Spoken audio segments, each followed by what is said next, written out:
Bonjour, bienvenue dans cette 8e émission qui va permettre de préciser certains points concernant les 7 émissions précédentes, afin de clarifier certains éléments.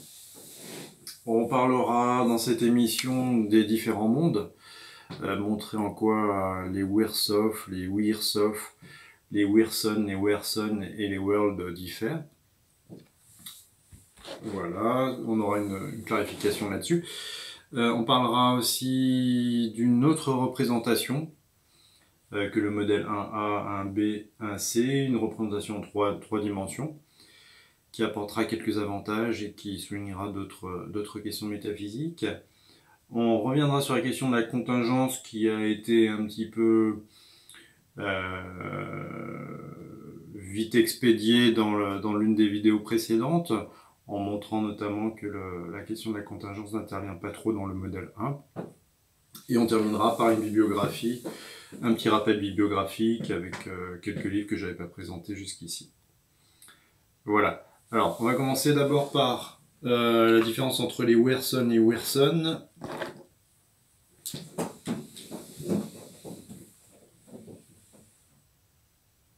Alors, les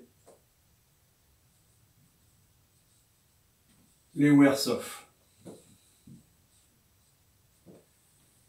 Weirsoft, ça correspond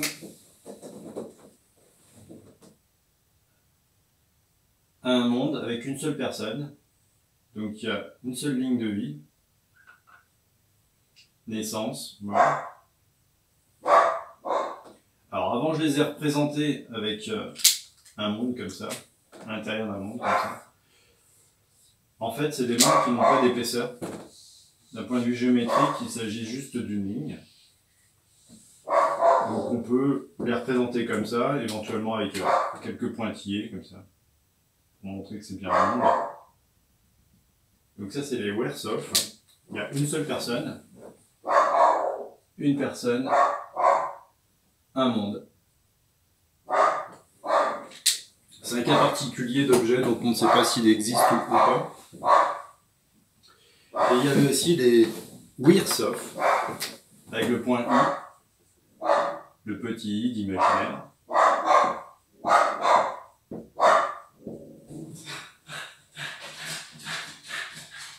Avec le point I ici. Alors il faut imaginer que le point I et les points I et I' sont collés à N et à M, et qu'on peut aussi représenter les mondes comme ça. Et ce qu'il faut retenir, c'est que l'épaisseur du monde est nulle. Parce qu'en géométrie, une ligne a une épaisseur nulle. Un point n'a pas d'extension, et une ligne n'a pas d'épaisseur en fait. Voilà pour les Weirsoft. Alors j'avais pu les nommer de différentes manières. On pouvait mettre un comme ça, pour une personne, un monde. On peut mettre un petit indice pour les Weirsoft avec un I, ça permet de nommer. Bon, il y a plusieurs conventions possibles. Et ces Weirsoft sont différents d'une autre catégorie qui appartient aux Worlds. Alors les Worlds, c'est le monde, tout simplement. World pour monde, tel qu'on l'entend en général. Et dans ces Worlds, il y a les Weirson et les Weirson. Alors un monde, au niveau de la représentation, j'avais représenté comme ça. J'avais peut-être mal représenté en les fermant comme ça, parce qu'il faut imaginer que les mondes n'ont pas forcément de début ni de fin, donc on peut mettre éventuellement des pointillés comme ça. Et ce qui définissait les mondes, c'était les personnes qui habitaient à l'intérieur. Ici, par exemple, il y avait naissance, mort d'une personne. Voilà. On peut imaginer qu'il y a une multitude de personnes, naissance, mort, etc. Et l'épaisseur du monde, on avait vu, est déterminée, on peut mettre des petits indices, est déterminée par le nombre de lignes le nombre de lignes de vie qui permettent de faire un monde. Donc là, c'est W. Voilà. Les Werson et les Wyrson correspondent à des mondes personnels. On peut les intégrer ici, c'est-à-dire par exemple, si on prend ici, on a un Werson. On a un Werson ici. C'est un monde qui est délimité par la naissance et la mort d'une personne. On a la personne 1 ici par exemple, un petit indice 1. Le premier point ici, c'est la naissance, le dernier point ici, c'est la mort. Et donc le Werson, on voit bien qu'on peut imaginer une intégration de tous les Werson à l'intérieur d'un monde unique. Sachant que les personnes passent d'un monde à l'autre, et que pour les représenter, il faudrait représenter un autre monde où la mort, ici, est immédiatement suivie par la naissance dans un autre monde pour la même personne selon cette ligne de vie. Une ligne de vie ici, pour cette personne. Alors, les Wyrson sont plus difficiles à représenter. Pour représenter un Wyrson, c'est quand il y a un point I imaginaire. Les Wyrson, sont en fait dérivés, on l'avait vu, des Werson. C'est-à-dire qu'on a une personne ici qui a une naissance, une mort. On représente son monde ici. Là, c'est un monde effectivement qui existe, parce qu'il y a une personne dedans. Hop. Et les Wyrson, là il y a un point I, et là il y a un point I'.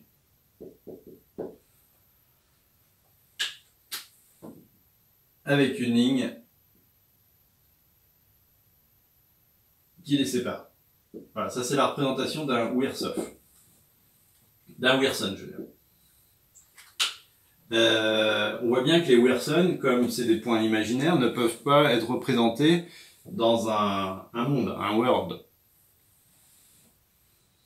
mais qui sont quand même dérivés des Wyrson.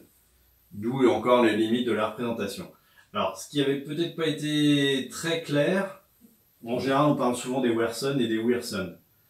Les Wersoff et les Wirsoff n'interviennent qu'en philosophie des mathématiques pour reconstruire les relations qui existent entre les mathématiques, les personnes, les mathématiques et les mondes.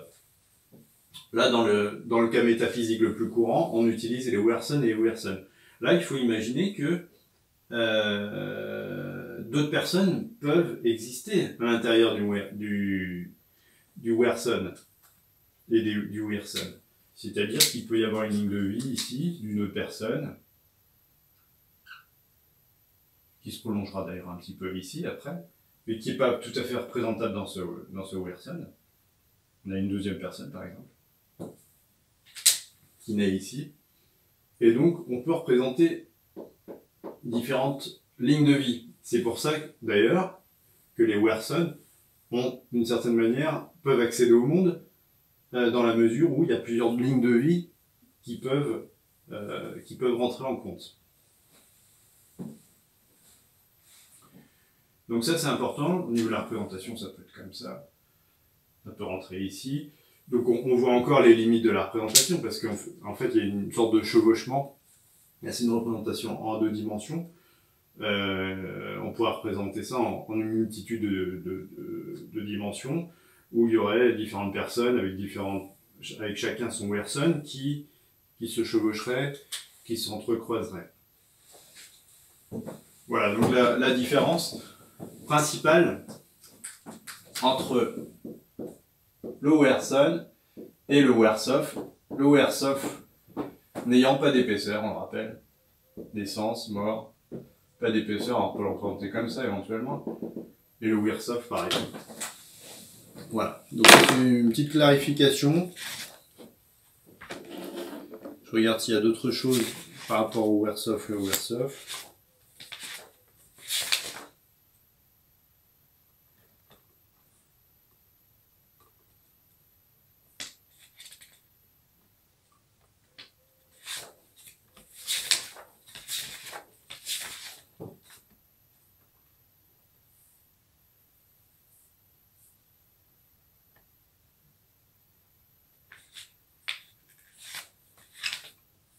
Oui, je pense que tout a été dit. Alors, on peut faire un petit exercice théorique encore pour savoir s'il y a une différence entre Weirsoft et Weirsoft. Bon. Là, ça sera peut-être utile ensuite quand on essaiera de... on l'a pas encore fait, de réétudier les relations entre les mathématiques et les mondes, et les mathématiques et les personnes. Alors, on reprend un Weirsoft. Donc objet théorique dont on ne sait pas s'il existe ou pas. Et ça va être une des questions. Je ne sais pas si vous vous rappelez, il y avait l'objectivisme et le subjectivisme. Selon un pôle, il n'existait pas. L'objectivisme, il n'existait pas. Et selon le subjectivisme, il existait. Alors, donc là, on a la naissance et la mort d'une personne. Sa ligne de vie qui commence ici, qui s'arrête ici. Après, bon, qui peut se prolonger dans d'autres Weirsoft, mais on va juste en représenter un. Il y a les petits pointillés pour montrer que ça fait quand même un monde, même si c'est un monde fictif. Et on a, comme on a vu tout à l'heure, pour le Weirsoft, on a le I' ici, et on a le I ici. Alors là, il y a un espace, mais c'est immédiatement après, hein, vous vous rappelez, il y a une continuité. Et c'était obtenu par projection, par intersection, pour avoir ces points qui sont des points imaginaires, d'un point de vue existentiel.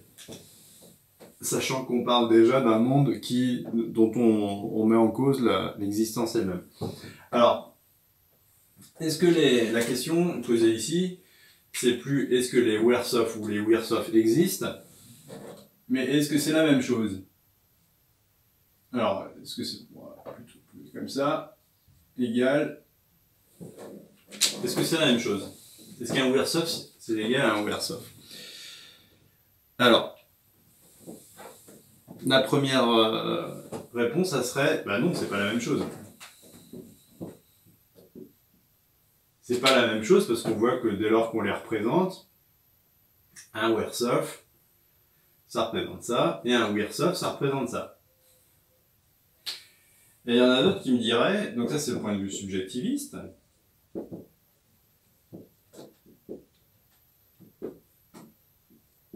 et objectiviste, parce qu'on les a quand même représentés, mais il y aurait un point de vue nettement plus objectiviste, indiquant que ce sont des choses qui n'existent pas. D'un point de vue objectif, c'est un monde où il y aurait une personne, un monde où il y a une personne, ça n'existe pas. Donc, un Weirsoft, c'est la même chose qu'un Weirsoft, parce que rien égale rien. Quelque chose qui n'existe pas égale à quelque chose qui n'existe pas. Rien égale rien.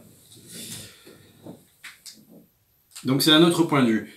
Mais le point de vue que moi je défends, c'est que non, le Weirsoft n'est pas égal et différent du Weirsoft. Parce que dès lors qu'on les représente, on voit bien que ce sont deux représentations différentes. C'est un petit peu comme les objets impossibles. Les Weirsoft et les Weirsoft sont, effectivement, même sans accéder à l'existence, ils sont. Et donc ils diffèrent. Ils sont également rattachés à la personne. Vous voyez, la personne qui est ici. Là, c'est la ligne de vie d'une personne. Ils sont rattachés directement à cette personne.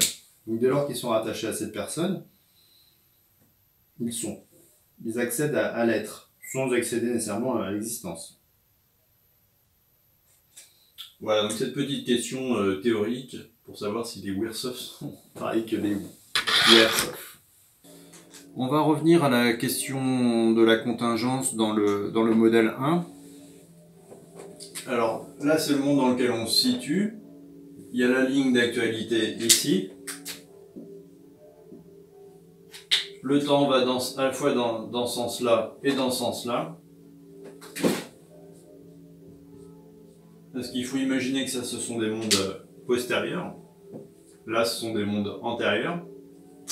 On avait dit W n plus K W2 par exemple, là on est à W1, là on est à W-1 par exemple, N-K, voilà.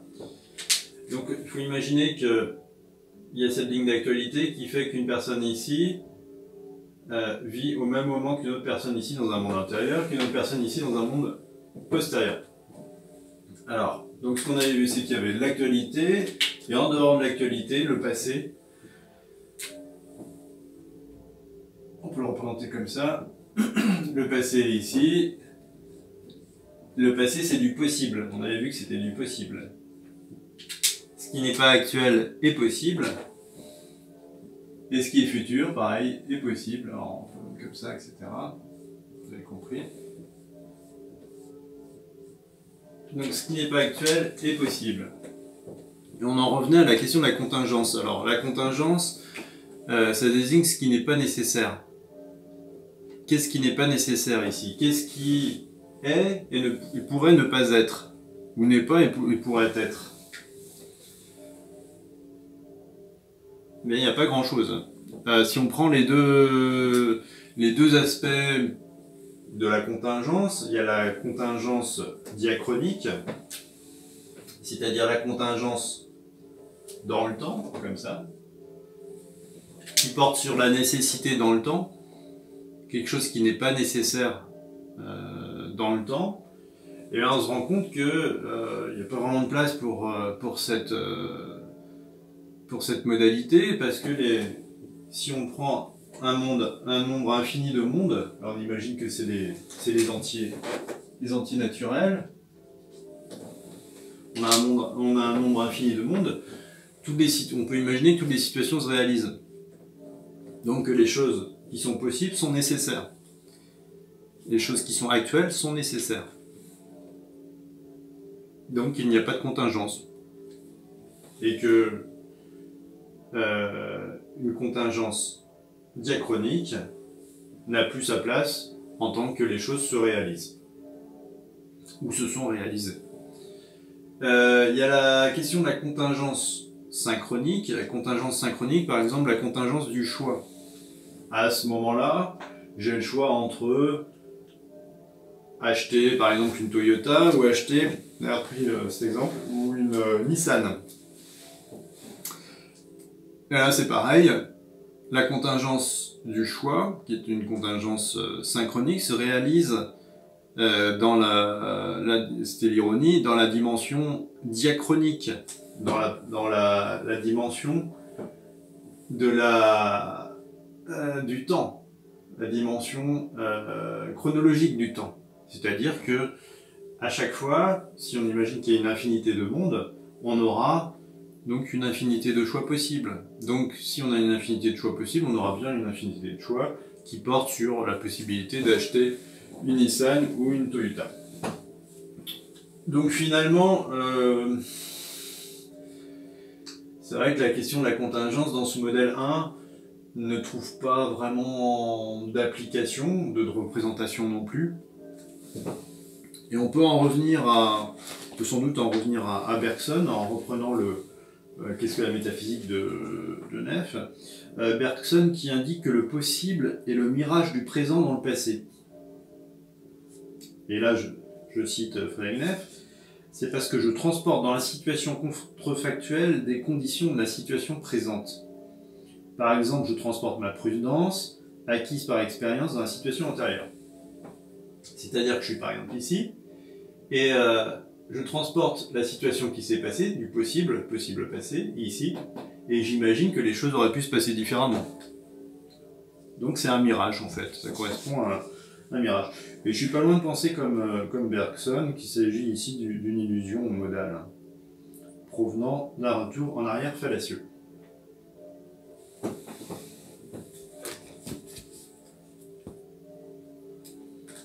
En tout cas, la question de la contingence, moi c'est la façon dont je vois les choses, c'est qu'elle constitue la comparaison entre deux manières dont les choses se réalisent ou ne se réalisent pas. C'est-à-dire que je compare ici la manière donc je puis être ici ou avoir tel ou tel choix avec un autre moment possible virtuel qui s'est passé ou qui s'est pas passé. En fait, c'est la comparaison entre deux. Mais ce qu'il faut bien représenter ici, c'est que ce qui est actuel et ce qui est possible, ce sont des choses nécessaires. Ce sont des choses qui arrivent nécessairement. Le possible reste du nécessaire. Alors on verra ensuite le modèle 2. Dans le modèle 2, on fera une place un petit peu plus importante à la notion de contingence. Mais c'est vrai que dans le modèle 1, c'est quand même assez verrouillé. Et la question, cette question de la non-nécessité, finalement n'apparaît que bien peu.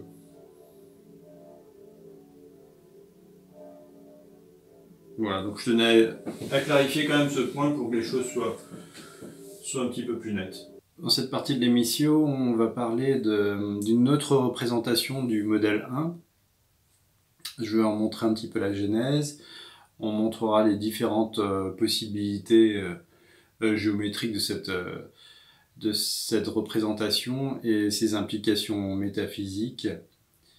Alors, donc, tout d'abord, on va commencer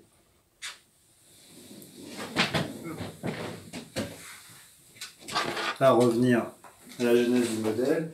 Alors, la genèse du modèle, c'est une expérience de pensée qui consiste à se placer au centre d'un triangle qui est équilatéral. Les trois côtés sont égaux. Voilà. Donc ça peut être un arbre ici par exemple. Et l'idée c'est de regarder chacun des arbres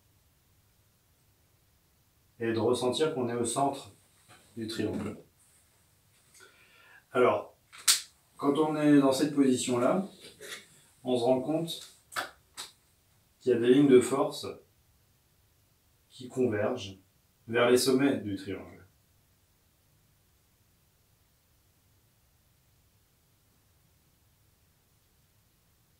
Respectivement ces trois points. Et nous sommes ici. C'est le point O, le centre du triangle équilatéral. D'ailleurs, peut être construit comme ça, comme l'intersection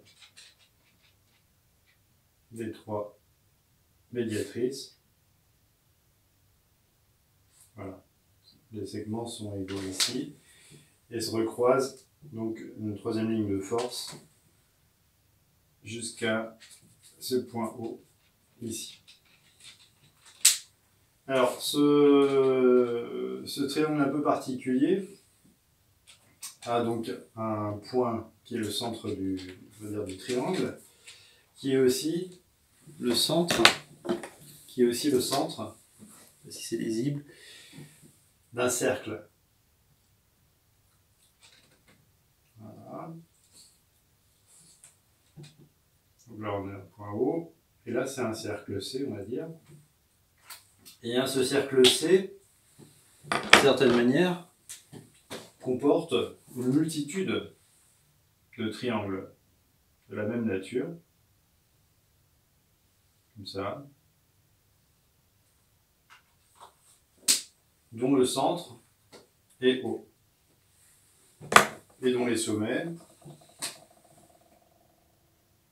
constituent la réunion, le point de convergence plutôt, des lignes de force qui sont représentées ici.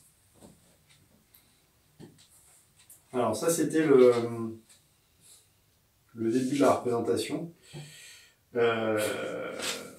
J'en suis arrivé à la représentation d'une conique. Donc là je me suis dit, si on est ici, on peut le représenter de cette manière-là. O, c'est un moment de l'existence. On a N et M qui représentent la mort. Et on peut représenter l'existence un petit peu de cette manière-là, avec ça peut être un cercle. Un cercle dont on a parlé.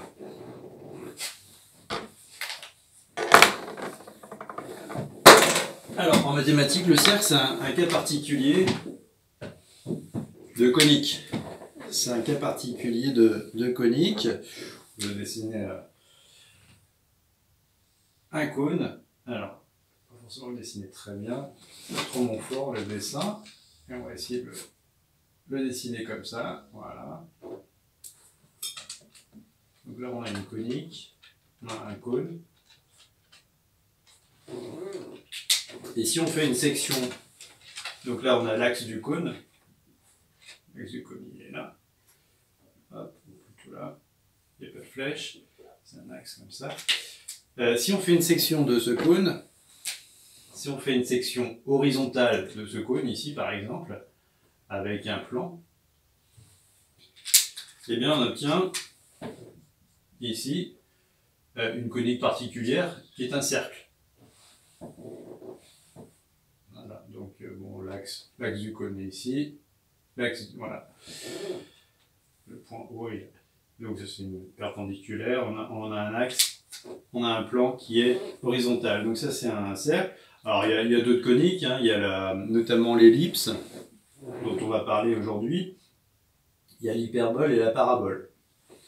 On va se contenter de parler de cercle et d'ellipse dans ce modèle-là, mais c'est vrai qu'on pourrait développer à la parabole ou à l'hyperbole. Et donc l'ellipse dans ce modèle-là, c'est un plan qui ne serait pas horizontal, mais qui serait légèrement dévié de l'horizontale, selon un angle alpha, donc légèrement. Alors là, on pourrait le faire comme ça. Et si on le représente donc en coupe, on arrive à une ellipse comme ça. Voilà. Donc je suis parti de cette idée du triangle qui serait au centre qui serait inscrit dans un cercle avec un point O qui pourrait être le point central de l'existence, on va dire, avec un cercle ou une ellipse. Là ça ressemble plus avec à une ellipse, même si au départ dans l'idée c'était un cercle, avec l'un des points du diamètre, passant par O, qui est la naissance, et le point qui est la mort. Vous voyez peut-être où je veux en venir. Alors, ce type de représentation, donc c'est une représentation en 3D, ça constitue un tuyau existentiel. Alors, il est possible de représenter ici, là on le voit, on peut représenter ici la naissance, ici la mort. Hein. Au-dessus, une fois que ça a tranché ici, on peut passer ici au-dessus et faire une ellipse par exemple. Donc si on fait un plan comme ça, on peut arriver à une ellipse, dont le premier point au-dessus serait la naissance. Une ellipse qui arriverait ici en fait en gros, avec un angle donc alpha en montant, et donc la mort correspondant au deuxième plan. Ce qui fait que de proche en proche, on pourrait avoir à chaque fois un plan correspondant à une existence dans un monde, et toujours une continuité entre la naissance et la mort. Ici, dans le même plan, puis la mort et la naissance.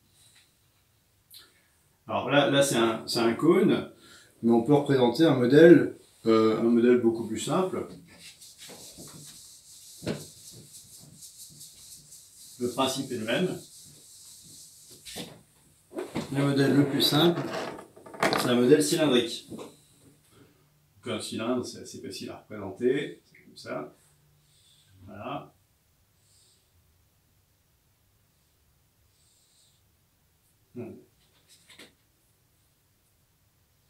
Voilà. Un cylindre comme ça. En 3D, ça serait ça. Ça serait quelque chose comme ça avec un axe. Alors dans l'idée, ça serait d'avoir un cylindre infini. Donc là, je l'ouvre par ici. Voilà. Et donc ça serait un cylindre dont on verrait la relation du temps. Alors le temps montrait vers là, et le temps montrait à la fois vers là et vers là, hein, parce qu'il peut aller dans les deux sens. Donc on est vraiment dans une représentation en 3 dimensions. Ben là c'est pareil, on peut représenter, on peut faire une coupe,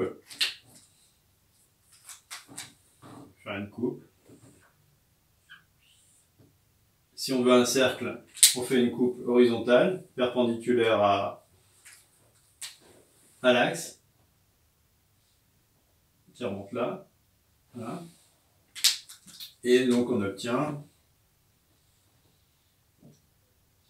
un cercle avec toujours le centre du cercle qui passe par l'axe, la naissance, la mort. Alors, et de proche en proche, on fait une série de tranches comme ça. Si on prend le truc latéralement, on a ici la mort, ensuite on a la naissance, etc. On passe. Donc une série de tranches comme ça. Alors là, je ne le représente pas bien parce qu'il faut imaginer que ça n'a pas d'épaisseur en fait. Et donc ça remplit l'existence, ce qui fait que la ligne de vie de la personne, ça c'est la ligne de vie de la personne, est toujours inscrite dans le cylindre. Alors le cylindre, c'est un cas particulier de tuyau existentiel, de ce que j'appelle tuyau existentiel, et dont le bord constitue des points limites que sont la naissance et la mort. On voit ici que I n'a pas vraiment de place. I est plutôt à l'extérieur de la représentation.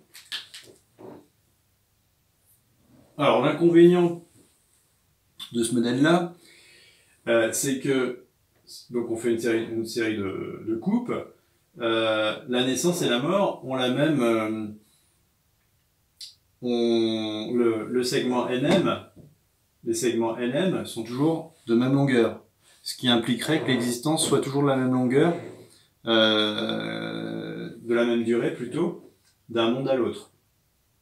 Alors pour pallier à ça, on peut imaginer un autre modèle complémentaire, donc on a toujours le cylindre et on rajoute tout simplement une ellipse.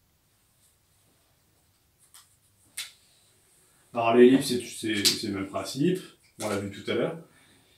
Au lieu d'avoir quelque chose de perpendiculaire à l'axe, il faudra là ça ne va pas être évident forcément à représenter, il faudra un léger angle alpha par rapport à la perpendiculaire, voilà, qui fait que on obtient une ellipse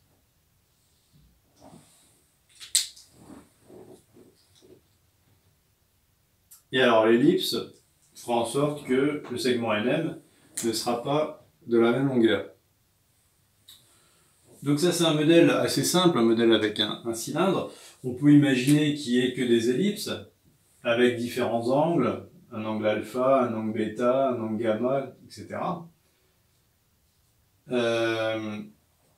Avec donc, par conséquent, des segments NM de longueur différentes et donc des durées de vie intramondaines différentes. Avec parfois un cercle éventuellement. Voilà, donc pour ce modèle, alors, quel est l'avantage de ce modèle? Pour moi, l'avantage principal de ce modèle-là, c'est que si on regarde ici, à la fin de l'existence, on passe de la mort à la naissance. D'ailleurs, la représentation n'est pas tout à fait... En fait, il n'y a pas d'espace. On passe d'un point à un autre, ici. Il n'y a pas d'espace entre M et N. Ce qui fait que la représentation qu'on avait avant, avec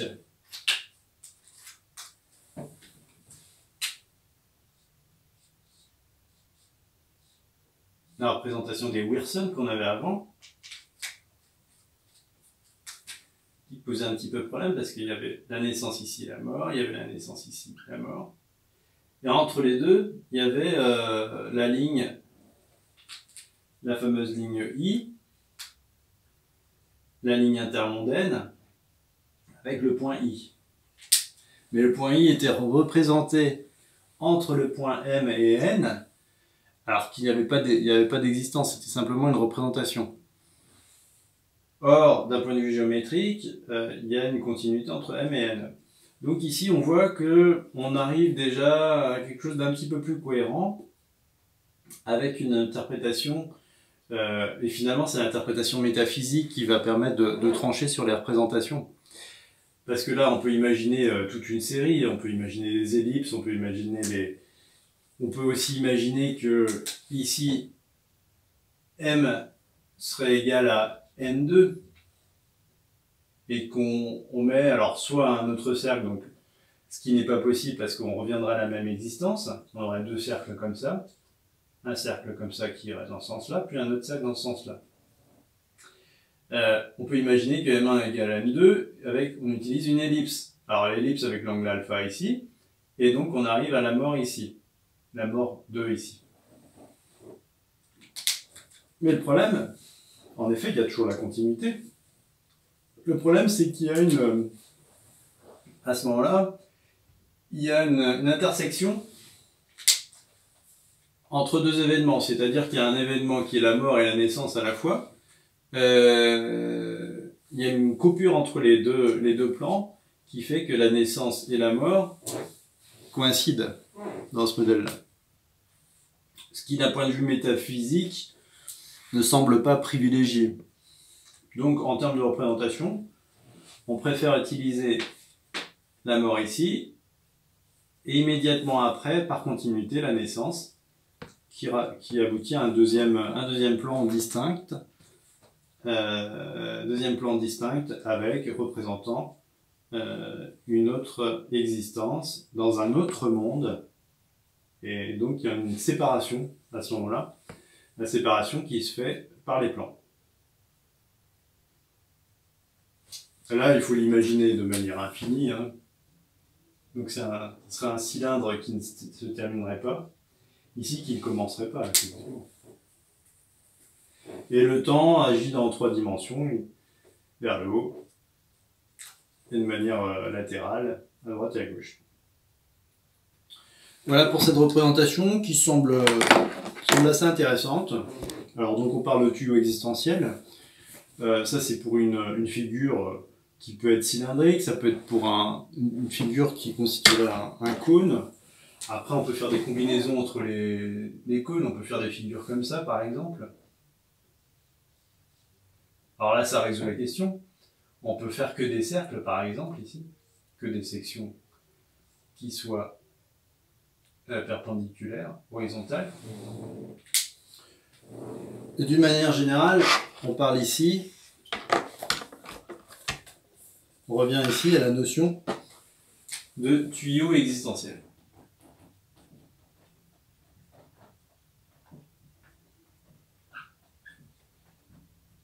Voilà.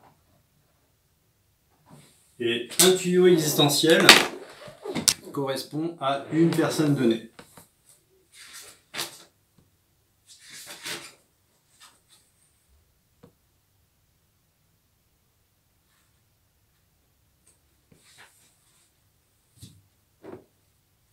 Ça constitue une sorte d'ADN en fait intramondain par la représentation géométrique. Même si c'est vrai, les cylindres d'une personne, si on prend le cas de cylindre, il y aura plusieurs personnes qui vont avoir la même figure géométrique, les figures vont se ressembler. Mais il faut imaginer qu'à certains endroits, comme les existences, on l'a vu dans les Weyerson à l'intérieur des mondes, peuvent se recouper, on peut imaginer que les cylindres se recoupent. Sachant qu'un cylindre correspond à une personne et que les faces externes, on va dire, du cylindre, les bords du cylindre, certaines parties des bords du cylindre correspondent à la naissance et la mort.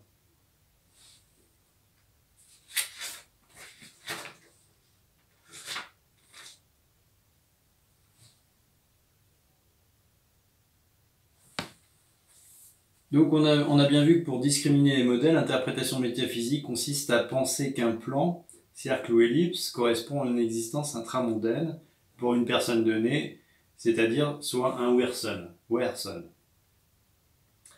La question était de savoir si les plans doivent être distincts, si un point peut appartenir à plusieurs plans, ce qui revient à se demander si un événement peut être double appartenir à deux mondes. Ce qui ne semble pas le cas, on l'a vu, si on en retient le modèle 1 dans son esprit. La mort dans un monde étant suivie par la naissance dans un autre monde. Les plans et points sont donc distincts strictement, ce qui n'empêche pas une continuité, comme dans la représentation 1A. Everson, on l'a vu ici, avec la ligne intermondaine personnelle, qui est virtuellement calée en fait entre Mn et n plus 1. L'avantage de la représentation cylindrique est que la séparation est proprement géométrique. On a vu que les plans étaient séparés, ce qui augmente la cohérence de la représentation à la fin d'un point de vue géométrique, et donc sa relation à la métaphysique, et donc sans doute les conclusions métaphysiques qui sont liées. On peut finir sur un petit paradoxe, parce qu'on aime bien les paradoxes. Il y a une continuité théorique géométrique et une impossibilité de la représenter, car les points n'ont d'extension que M et N sembleraient confondus. C'est-à-dire qu'on l'a vu ici, M, N et N plus 1, en fait, on ne peut pas vraiment les représenter parce qu'ils sembleraient confondus. Deux points limites sont confondus, presque confondus à vue d'œil, sachant qu'un point n'a pas d'extension. Alors je pense qu'on a fait le tour de cette représentation. C'est vrai qu'on aurait pu en montrer d'autres, avec des paraboles, notamment dans le cas des coniques, des hyperboles aussi.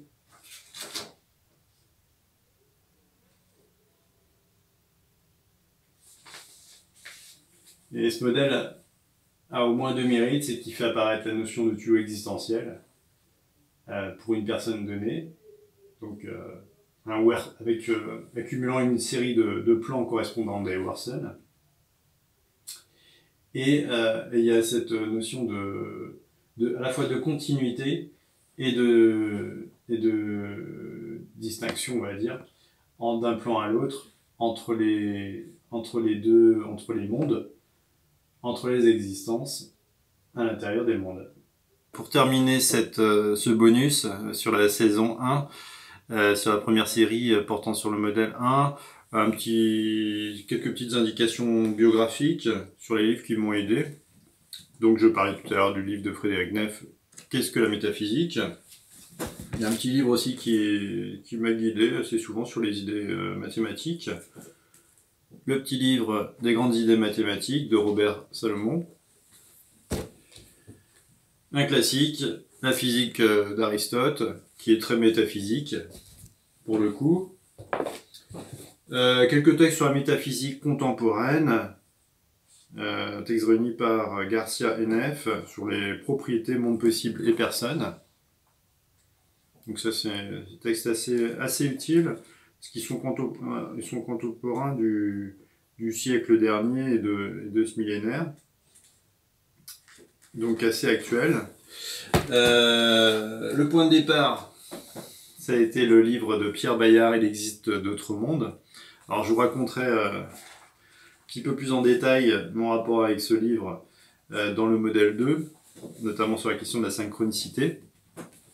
Et un autre livre très intéressant, c'est une histoire des mathématiques de Dahan Dalmédico et Jeanne Pfeiffer. Donc livre très intéressant, plutôt assez ardu, qui raconte donc l'histoire des mathématiques, en gros jusqu'au XXe siècle, début du XXe siècle. Alors ce qui est intéressant dans ce livre-là, par rapport à un manuel de mathématiques pour licence 1, licence 2, licence 3, master, etc., c'est qu'on n'est pas là pour résoudre des problèmes mathématiques, mais on pose la perspective historique de chercheurs, de mathématiciens dans l'histoire et de leur représentation des mathématiques, des objets mathématiques, des questions mathématiques de l'époque. Donc c'est beaucoup plus intéressant d'un point de vue conceptuel. Il n'y a pas besoin de faire de calcul, ni de formalisme. Bon, il y a un petit formalisme, mais pas un formalisme trop important, et donc ça permet de, même si c'est assez ardu, d'accéder aux concepts mathématiques dans les différentes branches des mathématiques jusqu'au XXe siècle. Voilà donc pour quelques indications bibliographiques et ce bonus de la première série qui se termine.